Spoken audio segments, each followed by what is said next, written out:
Before we go any further, let me ask you something that may touch your heart. Have you ever quietly wondered if a part of you, the part that once felt alive, sensual, and deeply connected to your own body, has slowly faded with age?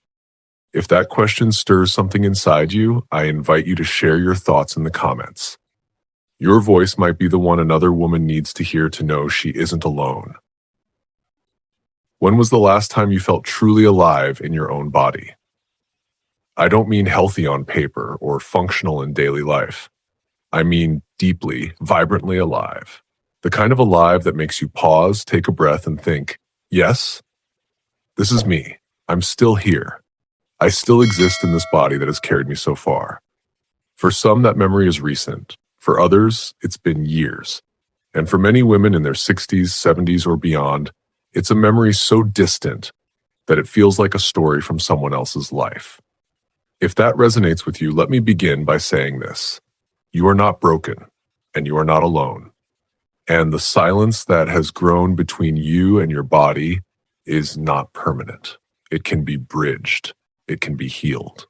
Most of us were raised in times when a woman's sensuality, her desire, her intimate relationship with herself was either ignored or shamed. We were taught that sexuality belonged to the young, that pleasure had an expiration date, that once menopause arrived, the intimate part of a woman's life was meant to be left behind like an old chapter. And so many of us accepted that story. We tucked that side of ourselves away, we stopped talking about it, and quietly we stopped living it.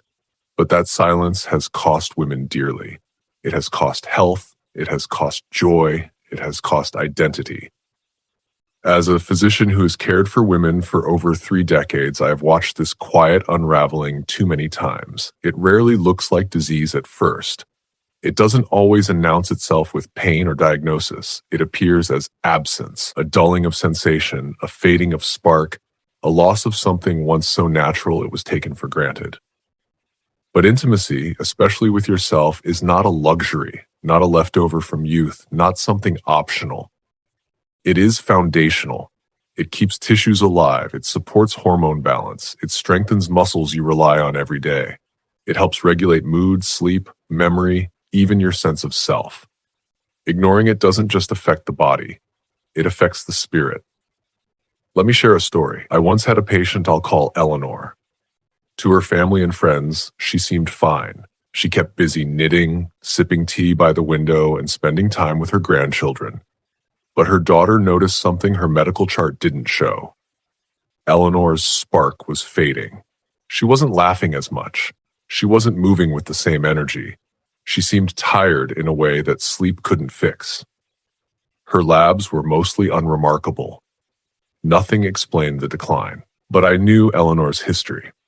I knew she hadn't reconnected with her body in over a decade.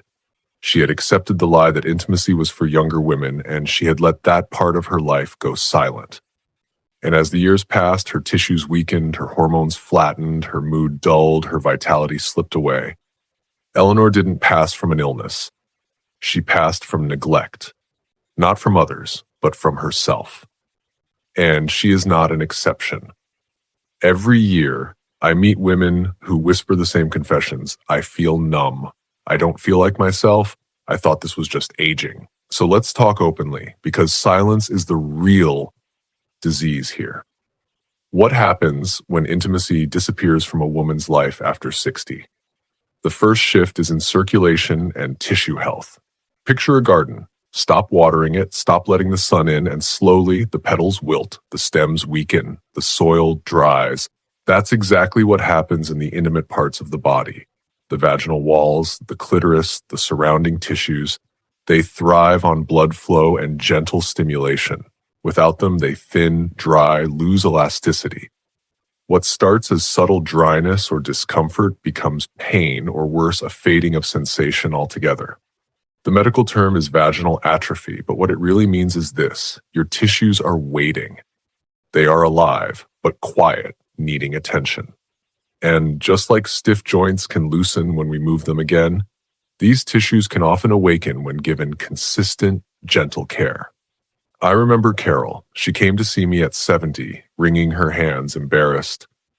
She told me she had tried to touch herself again after many years, but it hurt. She thought something was broken inside her. She was convinced she had lost herself forever. But she wasn't broken. Her body was simply reacting to disuse. Through a plan of gradual self-touch, moisturizers, and patience, Carol regained sensation. She cried the day she realized her body wasn't gone. It was waiting to be remembered. The second shift happens in your hormones. We think of menopause as the final word on hormonal change, but the truth is, intimacy continues to influence hormones long after.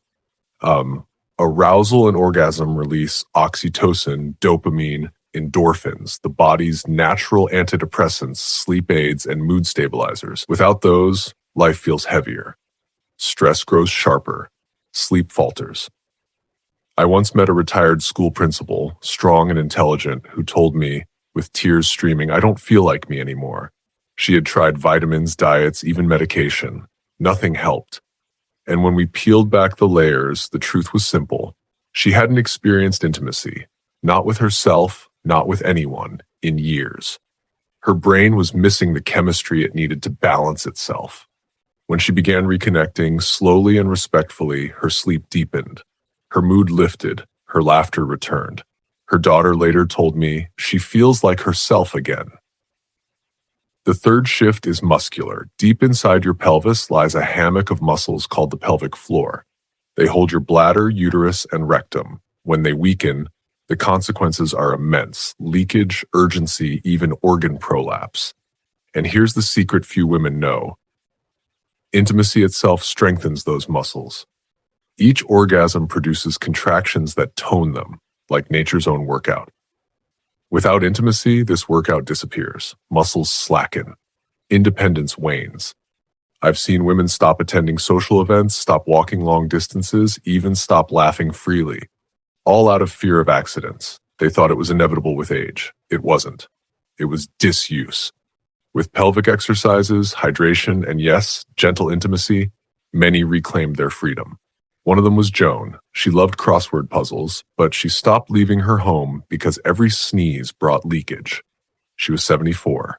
Within months of simple pelvic exercises and gradual reintroduction of intimacy, she was walking with friends again, planning trips, smiling with a confidence she thought she'd lost. She told me, I feel free again. And then there's the fourth shift, the quietest, but perhaps the most devastating. The fading of identity. I've heard it countless times. I don't feel feminine anymore. I avoid mirrors. I feel invisible. Gloria, 69, widowed for nearly a decade, once told me she felt like a shell. Outwardly, she lived well. She walked daily, ate healthy food, volunteered, but inside she was gray, not depressed, not sick, just hollow. She hadn't touched her body in years. It wasn't shame, just habit. Intimacy had silently disappeared. We started small, a hand on her heart, deep breathing, slowly reintroducing touch without agenda.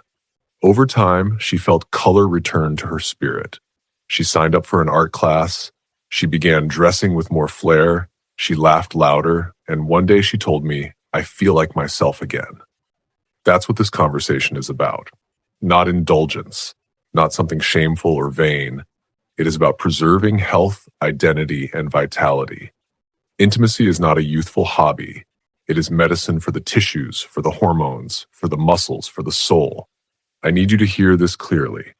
There is no expiration date on pleasure. No birthday erases your right to connection. No cultural myth has the power to tell you you are done, unless you let it. So imagine this. Imagine waking up tomorrow and instead of ignoring your body, you greeted it gently. A hand over your chest, a slow breath, a quiet whisper to yourself, I am still here. Imagine meeting your reflection with tenderness instead of dismissal. Imagine granting yourself permission to explore again, not out of pressure, but out of kindness. This is what reclaiming looks like, not chasing youth, but choosing life, choosing presence, choosing to belong in your body again, and this is only the beginning. In the next part of this journey, I will share exactly how to restore circulation, reawaken sensation, strengthen your pelvic floor, and reclaim your hormonal balance in safe, practical ways. But for today, I want this truth to rest in your heart. You are not broken. You are not invisible, and you are not finished. You are alive, and your body, your waiting body, still longs to remind you of that. So let me leave you with this question, the one I want you to carry into your evening. What part of yourself have you left in silence for too long? And what would it mean to listen to it again? Share your answer below, because sometimes a single story from one woman can be the spark that heals another. And until we speak again, remember this: you deserve more than survival. You deserve to feel deeply, vibrantly alive.